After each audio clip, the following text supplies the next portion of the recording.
कब तक संभालेंगे राजमहल की पताका राजकुमार अर्जुन?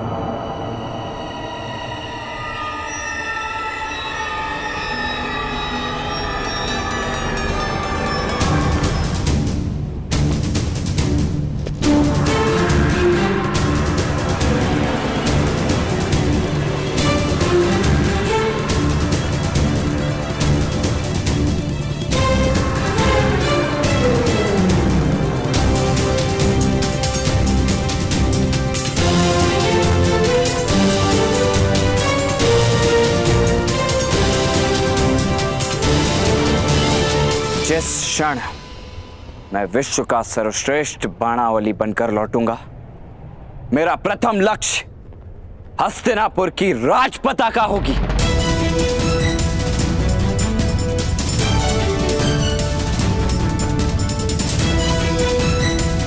जिसकी छाया में इतने अन्याय होते हैं नीच जातियों के साथ। ये पताका जिस दिन गिरेगी उस दिन परिवर्तन का आरंभ होगा। परिवर्तन का विरोध नहीं कर रहा हूं कर्ण महोदय, किंतु वो परिवर्तन हस्तिनापुर का अपमान नहीं बन सकता। जब जब राज्य का न्याय किसी की हत्या का रूप लेगा, तब तब परिवर्तन अवश्य अपमान का रूप लेकर आएगा। हमें आपके दुख से सहानुभूति है, किंतु आपके अनुज की हत्या नहीं हुई है कर्ण महोदय। अपराधी को दंड भोगना पड़ता है, यही प्रथा है और धर्म की भी यही व्याख्या है। आपका धर्म केवल शोषण का आधार है राजकुमार युधिष्ठिर। बलवानों के लाभ में धर्म परिवर्तित हो जाता है। काशी राजकन्या अंबा की कथा तो सुनी ही होगी। जाकर पूछो अपने पितामह से कि नारी का अपहरण किस धर्म का सिद्धांत है।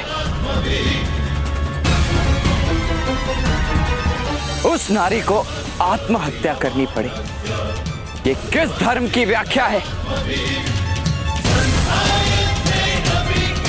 एक लुटेरे की भांति ऐसी कन्या को उठाकर लाए थे आपके पितामह, जिस पर उनका कोई अधिकार नहीं।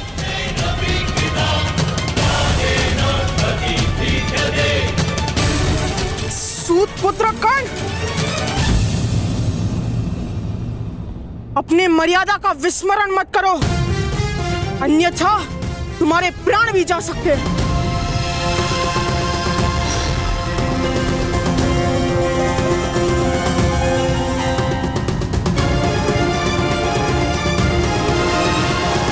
संकल्प को मर्यादा का बंधन नहीं होता वृकोदर। भीम,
तुम जिस मार्ग पर चल रहे हो उसका अंत अवश्य दुखदाई है, किंतु मेरे पुत्र तुम्हें रोकेंगे नहीं। स्मरण है, मैंने तुम्हें आशीर्वाद दिया था कि जब तक तुम धर्म के पक्ष में रहोगे विजय तुम्हारी होगी। जाओ पुत्र, ना धर्म ढूंढो। समाज में परिवर्तन लाना ही मेरा धर्म है महारानी कुंती। और अब परिवर्तन को कोई नहीं रोक सकता।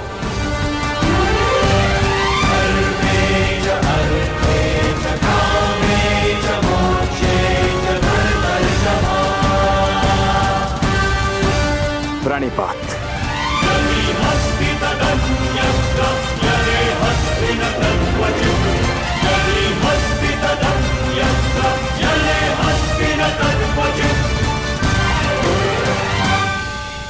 जिस क्षण कर्ण के बाण तुम्हारी ओर से चलने लगेंगे पुत्र, उसी क्षण तुम अपराजित हो जाओगे दुर्योधन।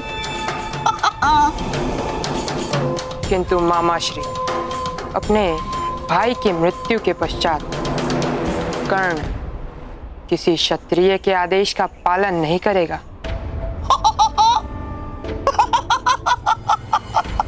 सत्य कह रहे हो तुम पुत्र, सत्य कह रहे हो। कर्ण किसी क्षत्रिय के आदेश का पालन नहीं करेगा ना, किंतु एक मित्र के आदेश का पालन अवश्य करेगा वो। तुम्हारे आदेश का पालन पुत्र, तुम्हारे आदेश का।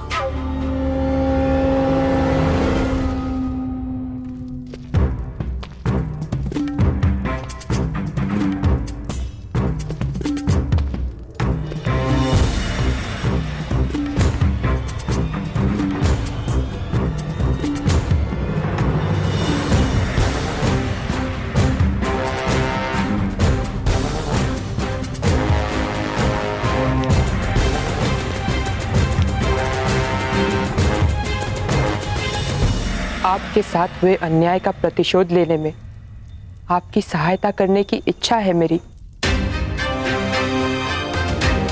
राजपुत्र हूं, इसी कारण से बंधन है।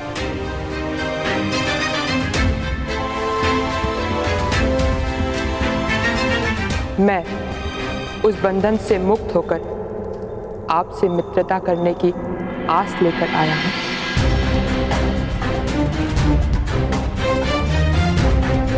मित्रता वो करते हैं जिन्हें एक दूसरे के हृदय का परिचय है।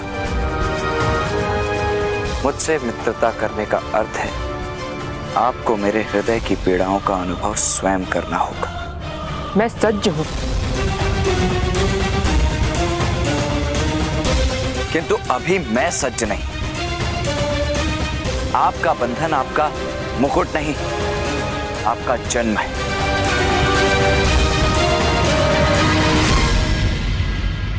आप सूतों के स्तर पर आ नहीं सकते और मैं आपके स्तर का हूं, यह सिद्ध करने के लिए मुझे समय की आवश्यकता है, किंतु वो सिद्ध अवश्य हो जाएगा। उस दिन ये आप निश्चित कीजिएगा कि आपको मुझसे मित्रता करने की इच्छा है या शत्रुता।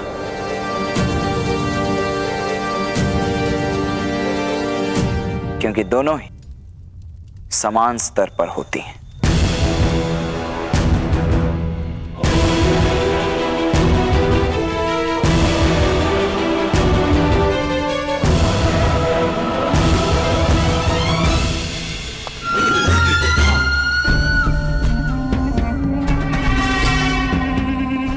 चिंता मत करो, शीघ्र ही इसका धनुष तुम्हारे लिए तनकार करेगा पुत्र। केवल धनुष नहीं मामाश्री, उसकी मित्रता की भी आवश्यकता है। हम दोनों ही अपने अधिकार के लिए संघर्ष कर रहे हैं मामाश्री। मेरा अधिकार सिंहासन पर है और उसका अपने सम्मान पर, और इसीलिए हम दोनों की मित्रता अवश्य ही दृढ़ होगी। अवश्य दृढ़ होगी पुत्र, अवश्य। मेरे होने वाले सम्राट।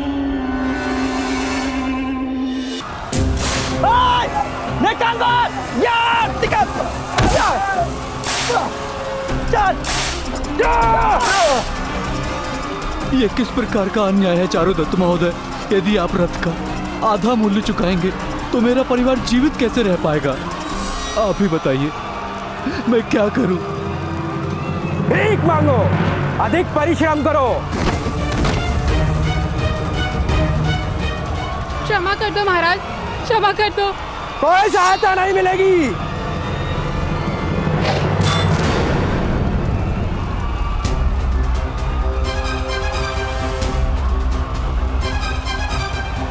कौन हो तुम उद्दंड?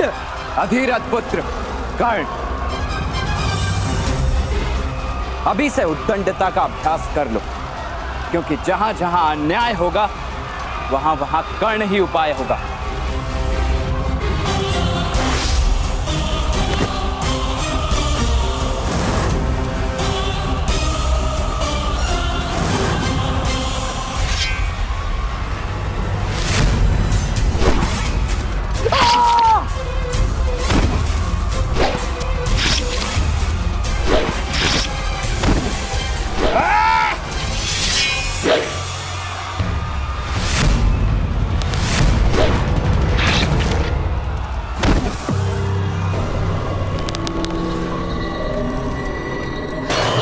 हमें मत मारो युवान, मेरी तुमसे कोई भी शत्रुता नहीं है।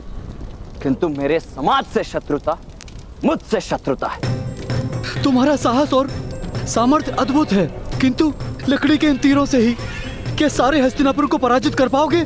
महामहिम भीष्म पितामह के दिव्य अस्त्रों को पराजित कर पाओगे? नहीं युवान, नहीं। तुम्हारा साहस और सामर्थ्य तुम्हें विजय नहीं दिलाएगा। मेरे लिए पराजय का विकल्प ही नहीं, क्योंकि मैं प्रतिशोध नहीं, परिवर्तन ढूंढने निकला हूं। हम जैसे निर्बल क्षत्रियों के सामने सामर्थ्य का प्रदर्शन करके परिवर्तन नहीं ला पाओगे। यदि वास्तव में शक्ति है तो जाओ, दिव्य अस्त्रों का ज्ञान अर्जित करो। ढूंढो कोई ऐसा गुरु जो एक सूत को दिव्य अस्त्र का ज्ञान दे। जाओ युवान, जाओ।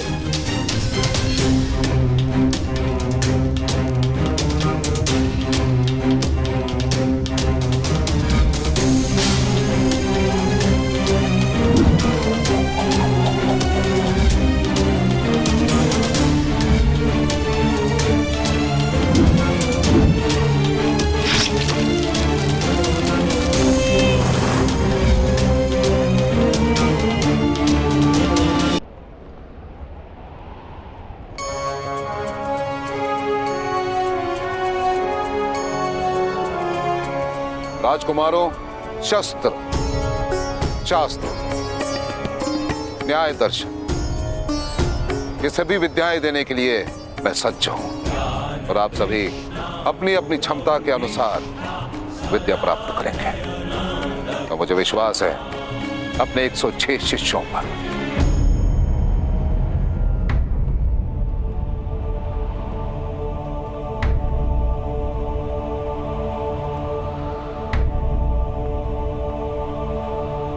किंतु गुरु द्रोण, हम तो केवल 105 ही हैं। मेरा पुत्र अश्वत्थामा,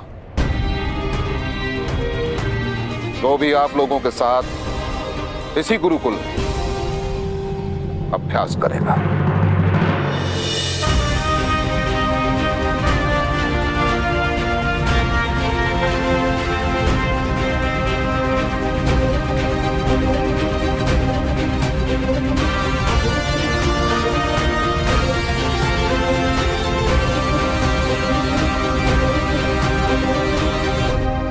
गुरु राजकुमारों के उपरांत यही एक ऐसा व्यक्ति होगा संपूर्ण संसार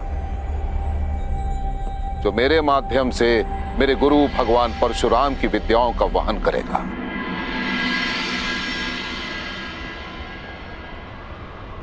मुझे विश्वास है कर्ण, गुरु द्रोण अवश्य तुम्हें शिष्य बनाएंगे। किंतु एक ब्राह्मण एक सूत को विद्या दान क्यों करेगा?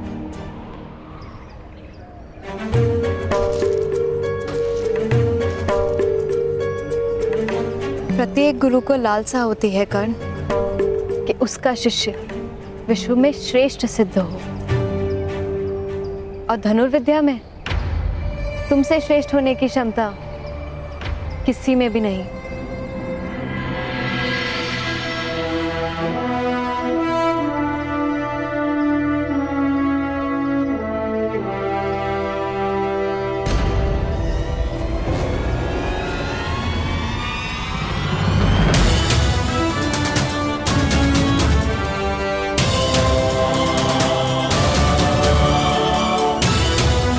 सामने तुम्हें क्या दिखाई दे रहा है अर्जुन?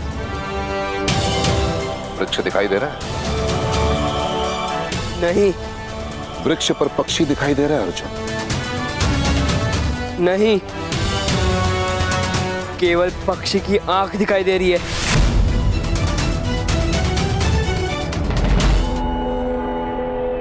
तो प्रतीक्षा किसकी है? लक्ष्य भेदो अर्जुन।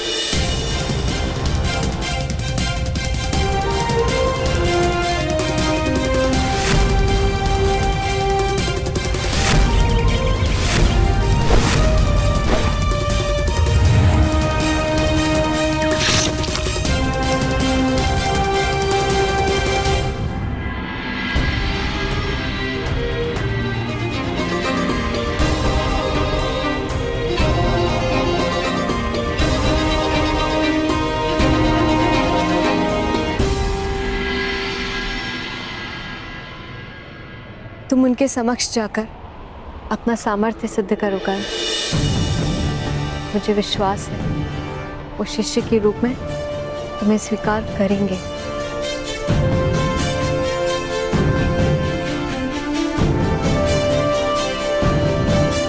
तुम यथार्थ कह रही हो वृषाली।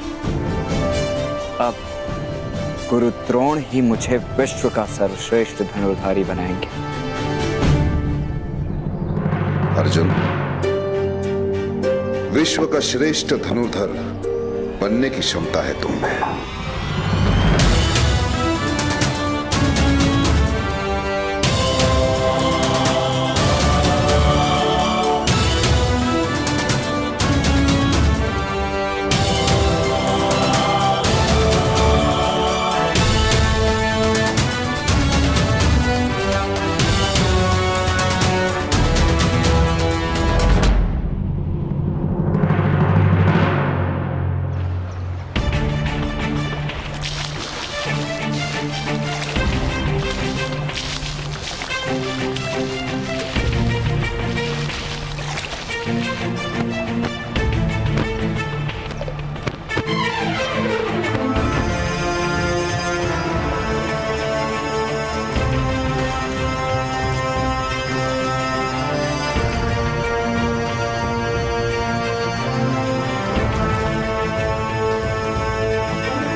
गुरुदेव, अर्जुन के प्रति पक्षपात करने का क्या कारण है?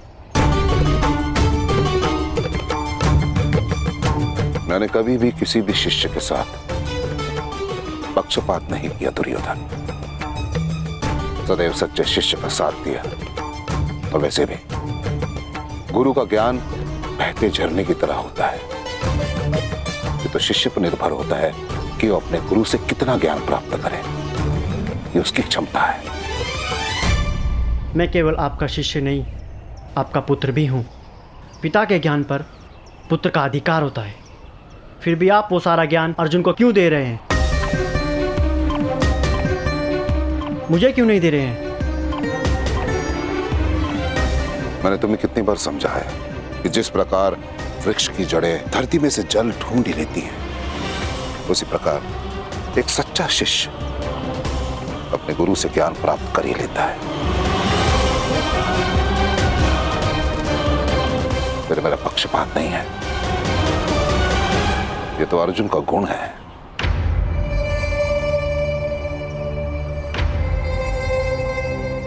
ऐसा क्या गुण है अर्जुन में? मुझे भी समझाइए। शीघ्र समझ में आ जाएगा।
मेरा धनुष।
वो मगरमच्छ माया थी अर्जुन।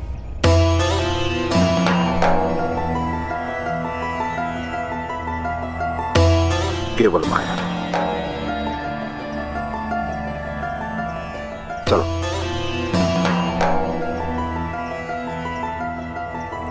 पिताश्री, ऐसी माया क्यों?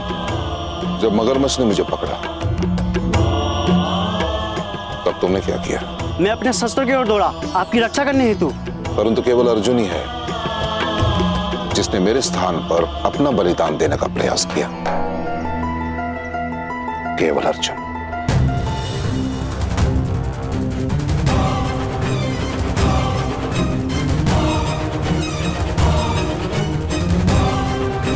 और यही अंतर है तुम्हारे में और अर्जुन के समर्पण में। समर्थ तो तुम लोग भी बनोगे, परंतु अर्जुन सर्वश्रेष्ठ बनेगा।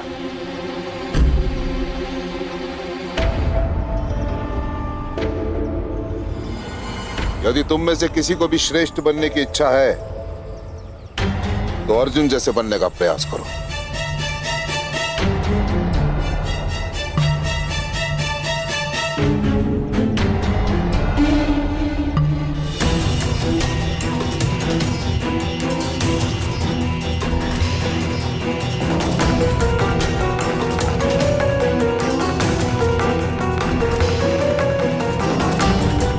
गुरुदेव, मैं आपको सिद्ध कर दूंगा कि मैं अर्जुन से श्रेष्ठ हूं।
अद्भुत, पूर्णतः से अद्भुत।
प्रणिपात गुरुदेव।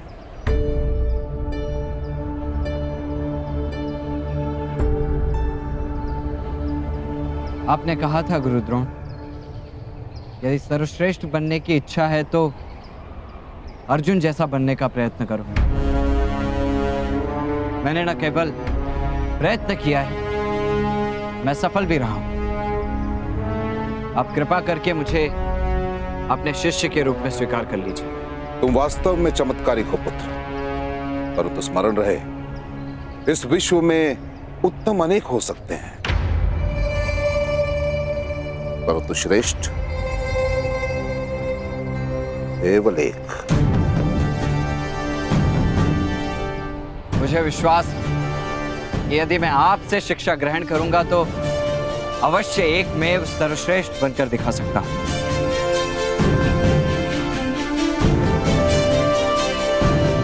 विश्वास तो मुझे भी है पुत्र, परंतु मैं विवश हूं,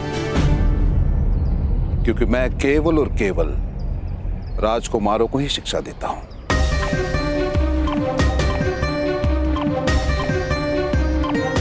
किंतु गुरुदेव, आप इस ब्राह्मण युवान को भी तो शिक्षा दे रहे हैं।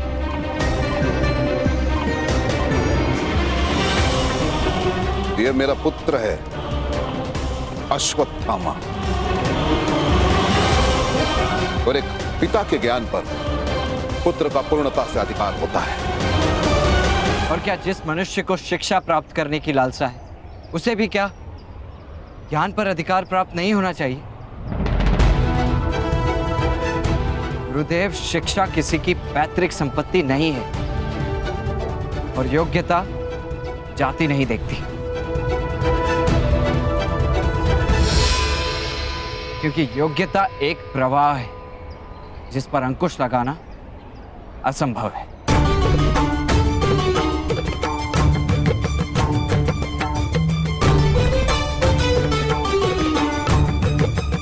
बस करो, शब्दों का खेल मत खेलो। मैं तुम्हें अपना शिष्य नहीं बना सकता, कदापि नहीं।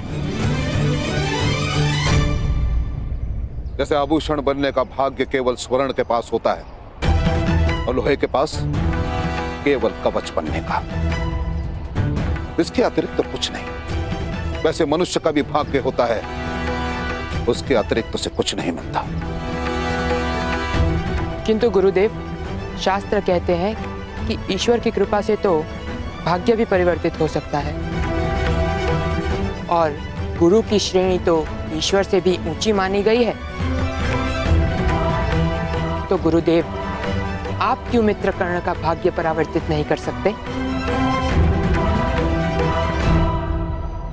दुर्योधन, नीम के पेड़ पर आम तो ईश्वर भी नहीं उगाते।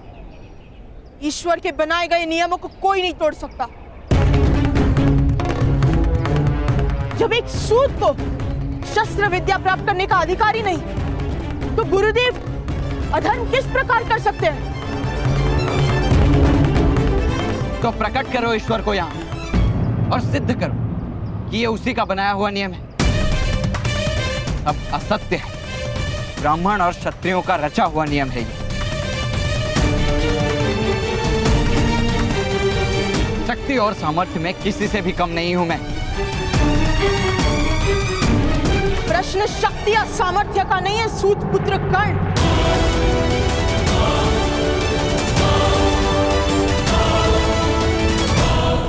प्रश्न शक्ति या सामर्थ्य का नहीं है सूत पुत्र कर्ण। प्रश्न है जीवन कार्य का।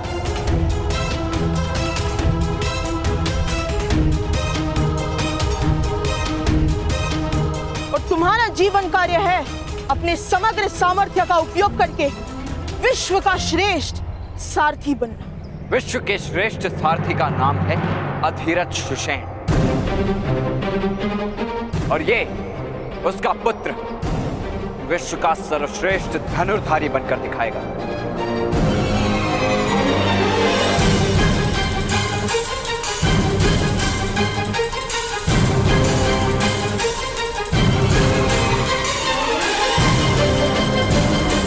मेरा मार्ग कोई अवरुद्ध नहीं कर सकता।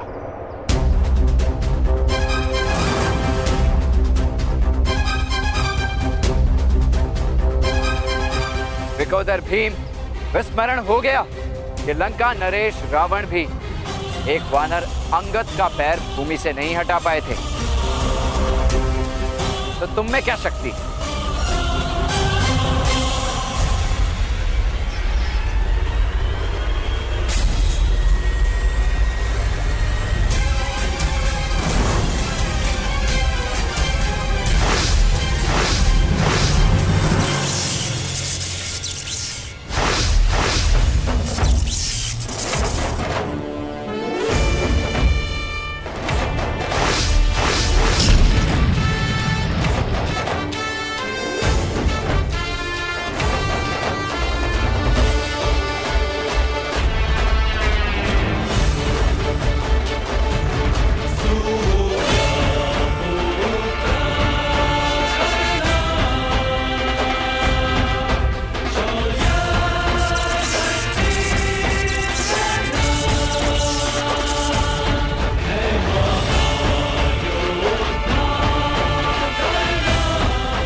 जिस तरह मेरा दिव्य कवच तुम्हारी गदा खा गई भीम, उसी तरह एक समय आएगा जब मैं तुम्हारा सामर्थ्य भी खा जाऊंगा।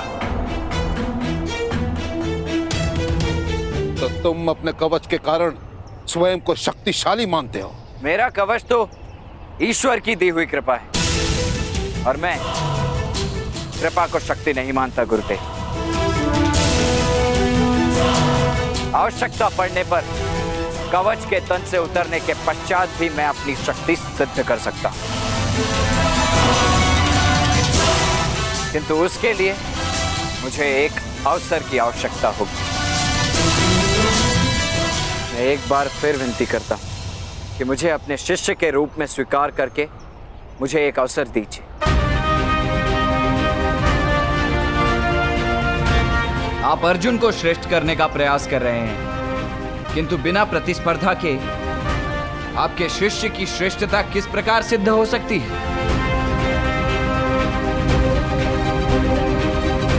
अर्जुन की श्रेष्ठता सिद्ध करने के लिए उचित होगा कि आप मुझे शिष्य के रूप में स्वीकार कर लें। असंभव! ये कदापि शक्य नहीं है कर्ण। इस क्षण चले जाओ मेरे आश्रम से, इस क्षण।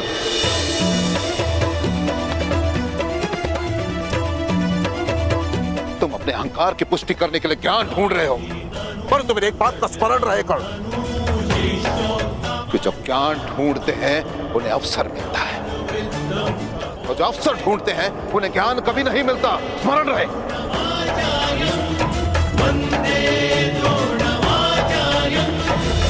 और अर्जुन को ज्ञान की अपेक्षा है, इसलिए मैंने प्रण लिया है कि मैं अर्जुन को इस संसार का सर्वश्रेष्ठ धनुर्धर बना के दिखाऊंगा।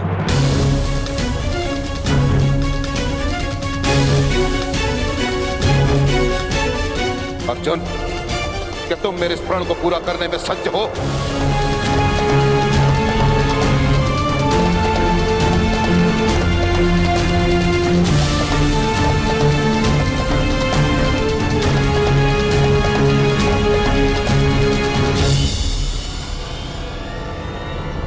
जी गुरुदेव।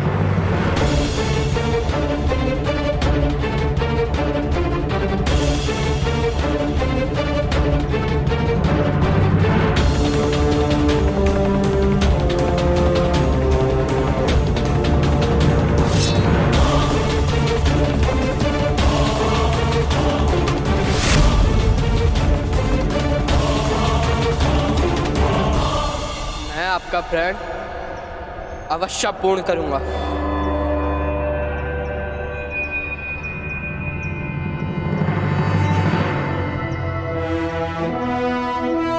मैं प्रण लेता हूं, मैं विश्व का सर्वश्रेष्ठ धनुर्धर बन के दिखाऊंगा।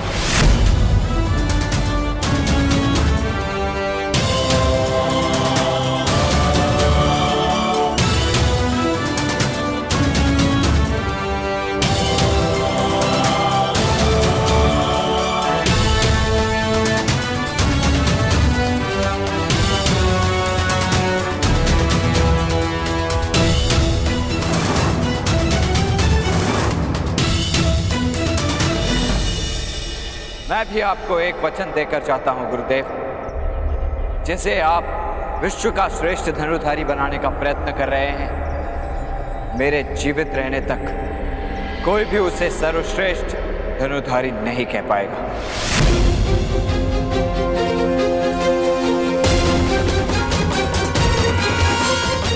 अपने आप को सिद्ध करने के लिए उसे मुझसे प्रतिस्पर्धा करनी होगी। बस करो सूत पुत्र!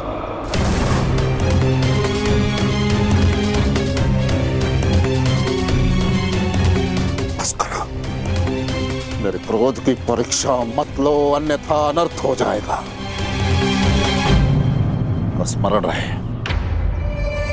वानर कूद कर वृक्ष पर तो जा सकता है, परंतु पक्षी की भांति आकाश को स्पर्श नहीं कर सकता। वैसे ही धर्म ने, परंपरा ने, नियति ने केवल और केवल अर्जुन को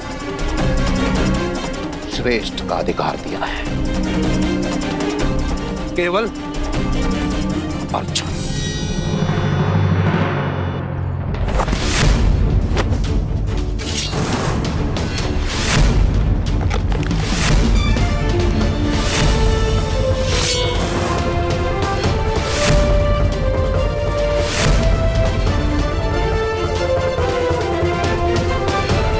रक्त एक क्षत्रिय का हो या सूत का, होता सदैव लाल है गुरु द्रोण।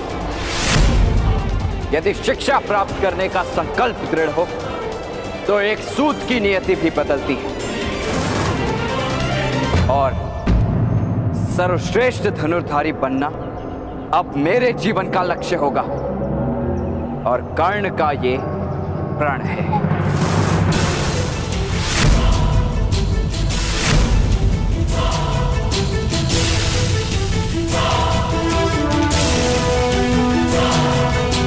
जन्म केवल श्वास का अधिकार देता है, कर्म देता है विश्वास का अधिकार गुरु द्रोण। मुझे विश्वास है कि विश्व का सर्वश्रेष्ठ धनुर्धारी केवल मैं बनूंगा। मेरे सामर्थ्य की चुनौती है आपके परंपराओं को।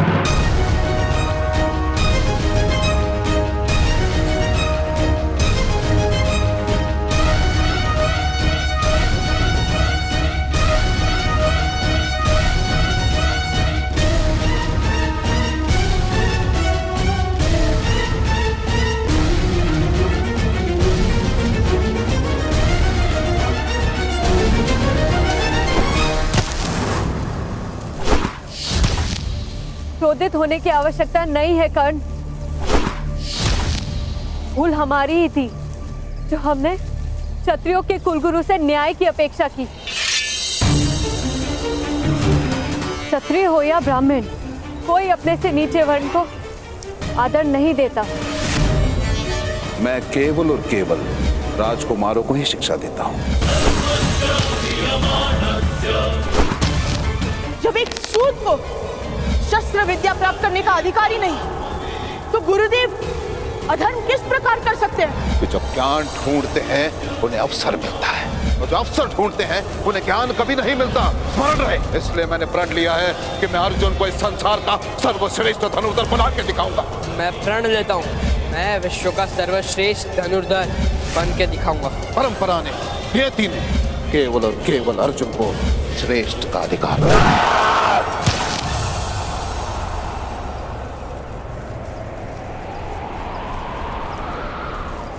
तुम्हें न्याय पाने के लिए उन्हें चोट पहुंचानी होगी कर्ण।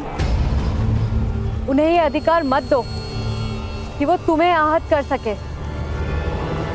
आहत हूं मैं वृषाली, चोट की हत्या से आहत हूं। सूतों पर हो रहे अत्याचार से पीड़ित हूं। इस अन्याय से क्रोधित भी हूं, किंतु पराजित नहीं। उन्हें लगता है कि यदि आचार्य द्रोण नहीं सिखाएंगे तो कर्ण विश्व का सर्वश्रेष्ठ धनुर्धारी कभी नहीं बन पाएगा। किंतु आहत तो वो होंगे जब उन्हें ज्ञात होगा कि कर्ण आचार्य द्रोण की शिक्षा के बिना भी विश्व का श्रेष्ठ धनुर्धारी बन गया।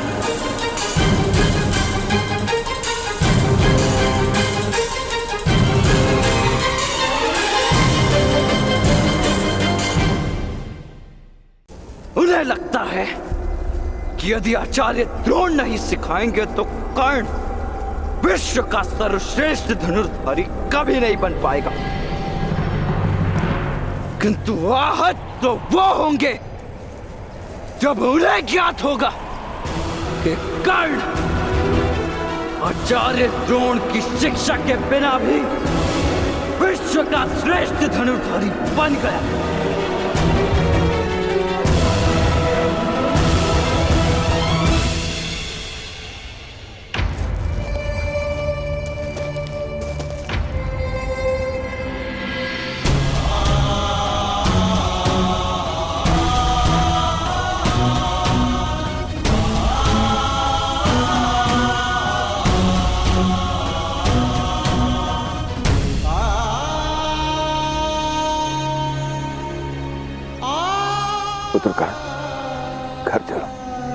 तुम्हारी माता अपने पुत्र की प्रतीक्षा कर रही है। माता तो अपने 2 पुत्रों की प्रतीक्षा कर रही होगी। अकेला किस प्रकार चला जाऊं?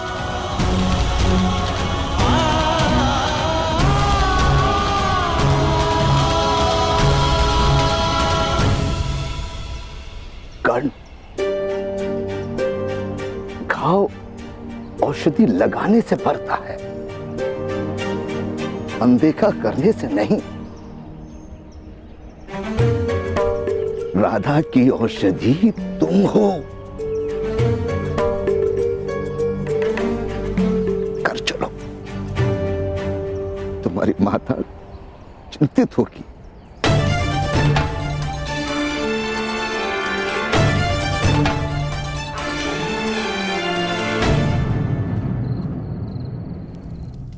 आचार्य द्रोण ने तुम्हें शिक्षा देना स्वीकार कर दिया। हाँ, क्योंकि ना ही मैं राजपुत्र हूं और ना ही उनका पुत्र।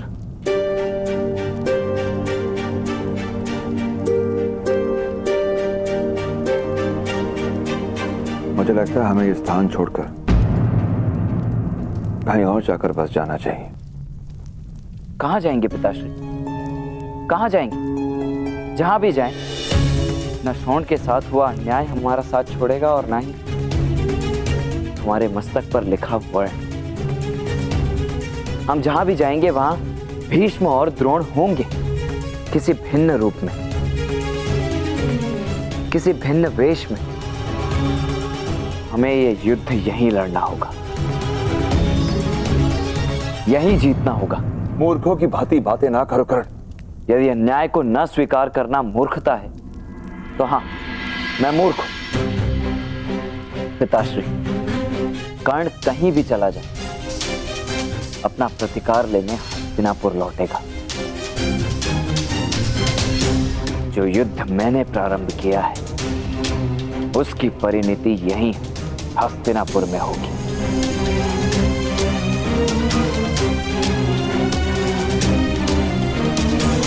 कर्ण का परिचय उसका ये संग्राम होगा। ब्राह्मण, क्षत्रिय, शूद्र, वैश्य का शताब्दियों से चला आ रहा ज्ञान नहीं, धनुर्धर तो मैं बनकर रहूंगा।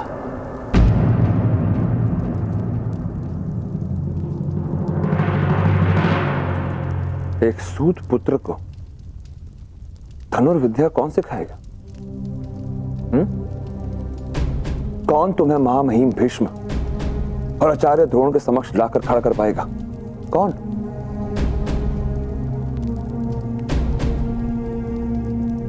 वही जिसने आचार्य द्रोण और गंगा पुत्र भीष्म को सिखाया है।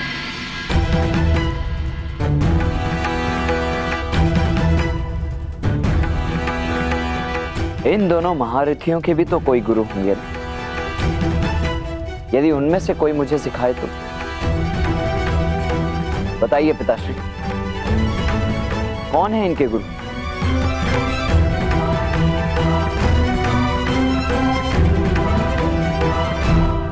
वो दोनों भिन्न नहीं हैं। भीष्म और द्रोणाचार्य एक ही महागुरु के शिष्य हैं। क्या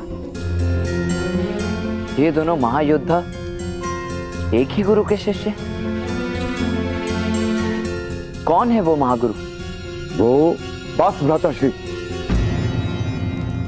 भोजन करते समय बातें करना ठीक नहीं है, आराम करें। आप बताइए तो, कौन है आचार्य द्रोण और भीष्म के गुरु?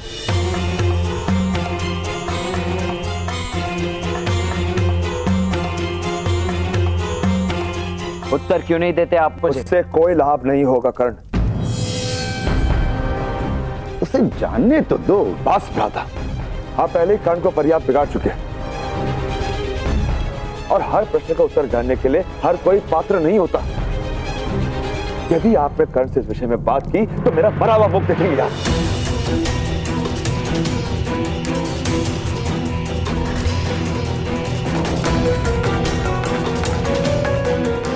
पिताश्री, आपने ताऊ को तो रोक लिया, किंतु आपको बताना होगा आचार्य द्रोण और भीष्म के गुरु कौन है।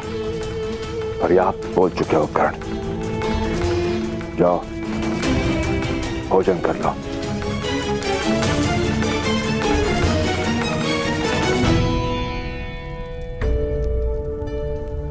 भीष्म और आचार्य द्रोण जैसे महायोद्धाओं के गुरु एक ही हैं।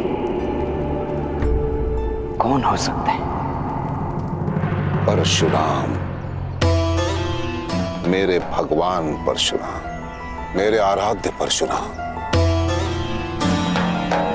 वो परशुराम जिन्होंने इस धरा को 21 बार क्षत्रिय विहीन किया, 21 बार,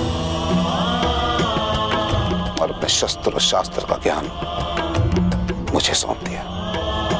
आज मैं तुम लोगों को अपने आराध्य परशुराम की सिद्धियों का उदाहरण देता हूं। सोचो, यदि युद्ध भूमि में, युद्ध के मध्य तुम्हारे अस्त्र टूट जाएं, तब क्या करोगे?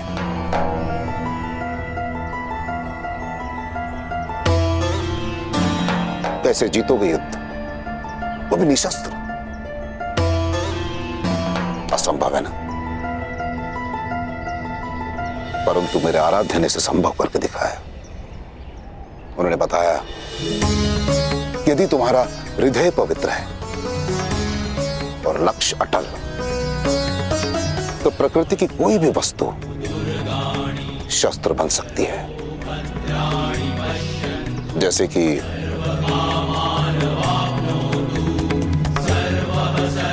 ये घास,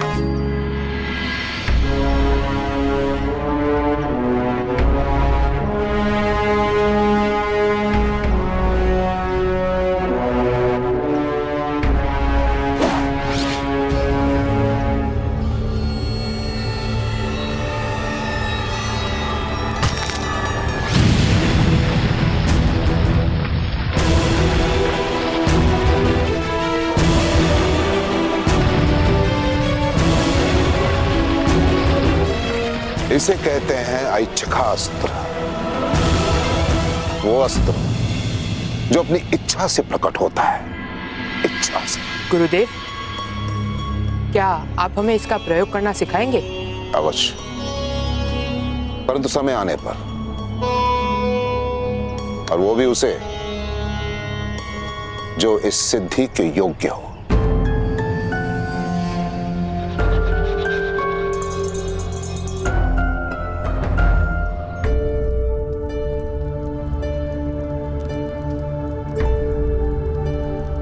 अब तुम्हारा मन शांत है पुत्र कर्ण? नहीं माता, परंतु मन में लक्ष्य का आवाहन अवश्य कर लिया है। मैंने निर्णय कर लिया है माता। भले ही पिताश्री क्रोधित हों, मैं आचार्य द्रोण के गुरु को अवश्य ढूंढ कर रहूंगा। उनसे शिक्षा प्राप्त करके ही रहूंगा। केवल एक ही बाधा है, पिताश्री स्वयं उनका नाम बताएंगे नहीं, और ताऊ श्री को उन्होंने सौगंध दे रखी है। तुम्हारे पिताश्री ने तुम्हारे ताऊ को सौगंध दी है तुम्हें कुछ बताने से, किंतु मुझे नहीं।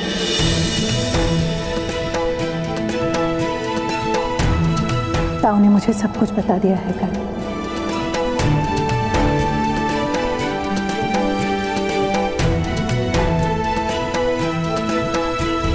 तो बताइए माता, कौन है वो महागुरु?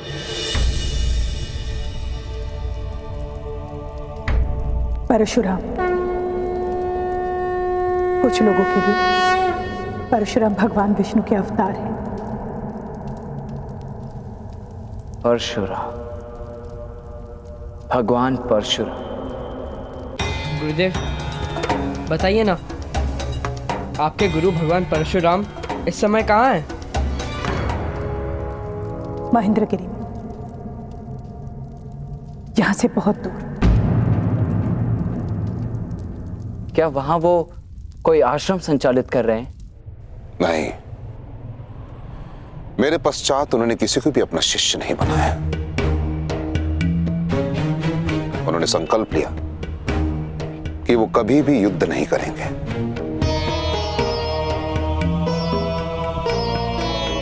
बस एक सामान्य ब्राह्मण के भांति तप करते रहते हैं मेरे आराध्य।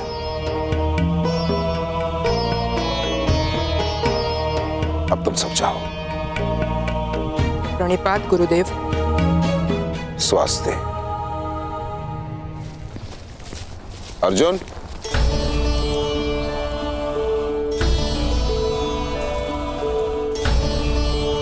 आज संध्या के समय अभ्यास के लिए आ जाना, कुछ सिखाना है तुम्हें। परशुराम, मैं गुरु परशुराम के पास अवश्य जाऊंगा। मैं अभी जाकर वैशाली को बताता हूं। अरे कलेवा तो करके जा। मेरी भूख मिट चुकी है माता।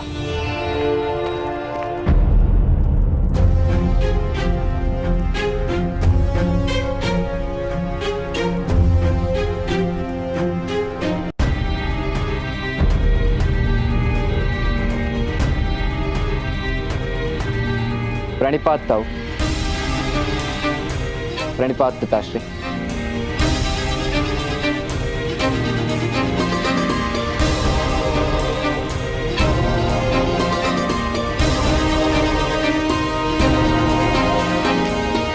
तुमने उसे बता दिया? क्योंकि मेरे पास सौगंध का बंधन नहीं था। मैं जाने नहीं दूंगा उसे। तो क्या करेंगे? कोई सौगंध दे देंगे? वो भगवान परशुराम के पास जाना चाहते हैं, क्या उन्हें भी सौगंध दे देंगे कि कर्ण को ना सिखाए? आर्य, ना आप कर्ण को रोक सकते हैं और ना ही उसके प्रण को। मैं महाविनाश को रोकना चाहता हूं राधा। कर्ण को सुरक्षित रखना चाहता हूं। पिता हूं मैं उसका। अधिरथ, किसान का काम है बीज डालना, उसे सींचना, उसे संवारना उसके हाथ में है। परंतु वो बीज कैसा वृक्ष बनेगा, ये प्रारब्ध प्रकृति के हाथ में है।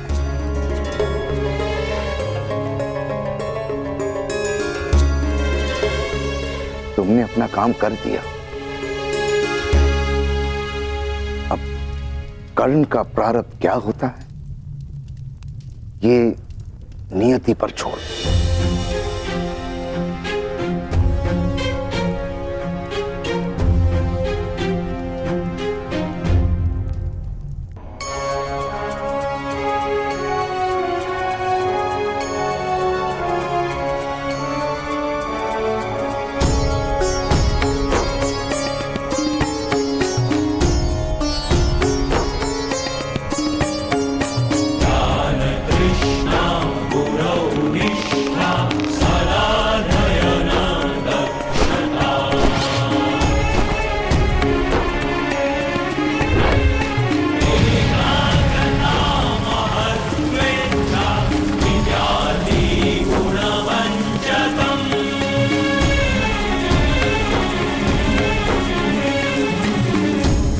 लक्ष्य भेदवान।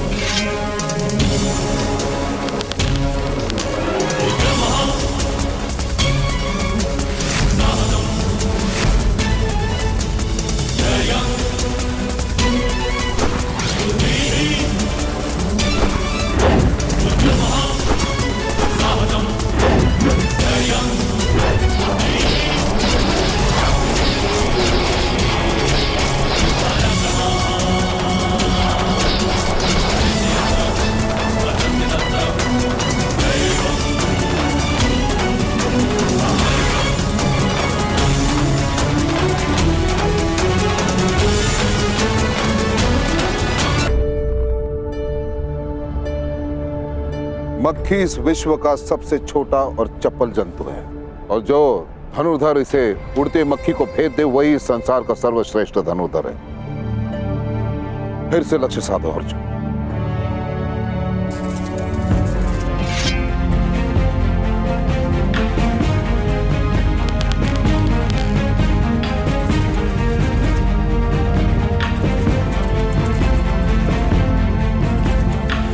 किंतु गुरुदेव, संध्या हो गई है, अंधेरे में मक्खी दिखाई नहीं देती। तो क्या अंधकार तुम्हारे प्रतिभा के लिए सीमा बनेगा अर्जुन? ध्यान से सुनो अर्जुन, ईश्वर ने मनुष्य को 5 इंद्रियां दी, नाक, कान, आंखें, जीभ और त्वचा। और एक सच्चे धनुर्धर के पास एक और इंद्री होती है, और वो है आभास। अब एक बात बताओ मुझे, जब तुम्हारे पास 6 इंद्रियां हैं तो तुम एक इंद्री का प्रयोग क्यों कर रहे हो अर्जुन? क्यों? लक्ष्य भेदो।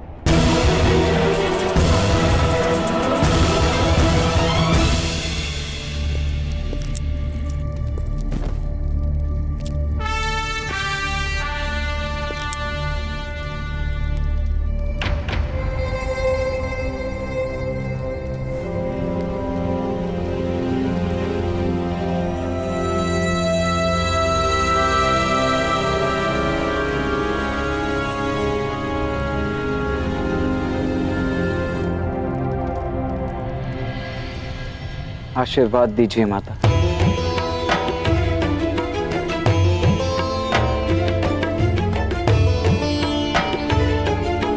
सफल होकर लौटना।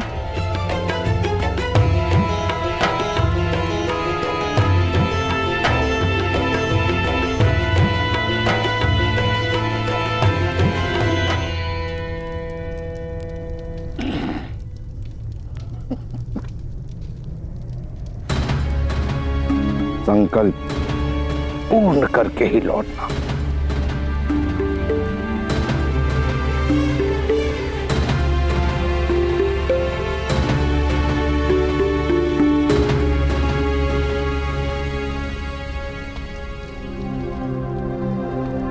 मैं एक बहुत कठिन यात्रा पर जा रहा हूं पिताश्री, आज्ञा आप देंगे नहीं, इसीलिए आशीष मांग रहा हूं।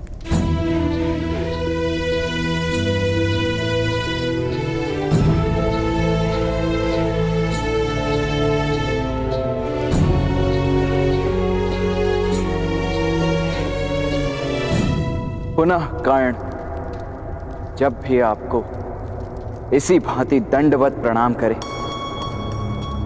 समझ जाइएगा कि कर्ण ने अपना प्रथम लक्ष्य पा लिया, कि वो संसार का सर्वश्रेष्ठ धनुर्धर बन गया।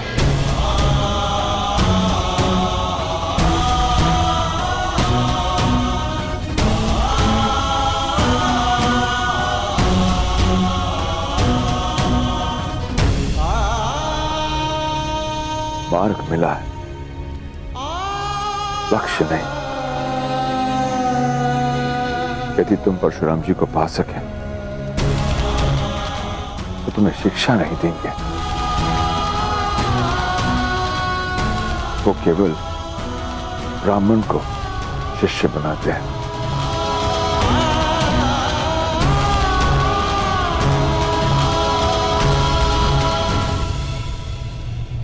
ब्राह्मण भी तो मनुष्य ही होते हैं ना। ताऊ, ब्राह्मण और हम में अंतर क्या है? वो तो ब्राह्मण ही जाने। मैं तो केवल इतना जानता हूं कि एक ब्राह्मण को चारों वेद कंठस्थ होते हैं। आभार ताऊ।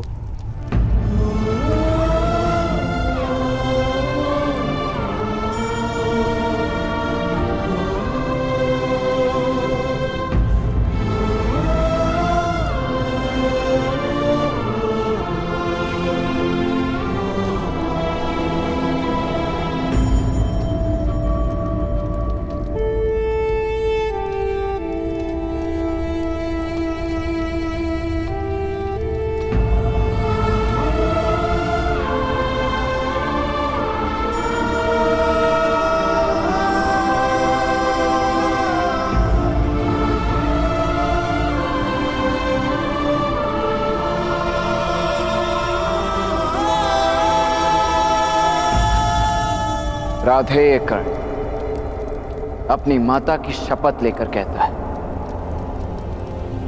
अब यदि आप इस कर्ण का मुख देखेंगे तो वो केवल तभी जब वो गुरु परशुराम से दीक्षा ले लेगा,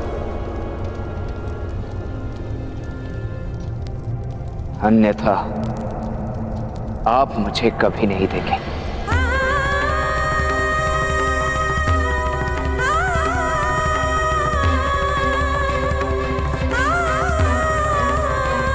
अंतिम प्रणाम।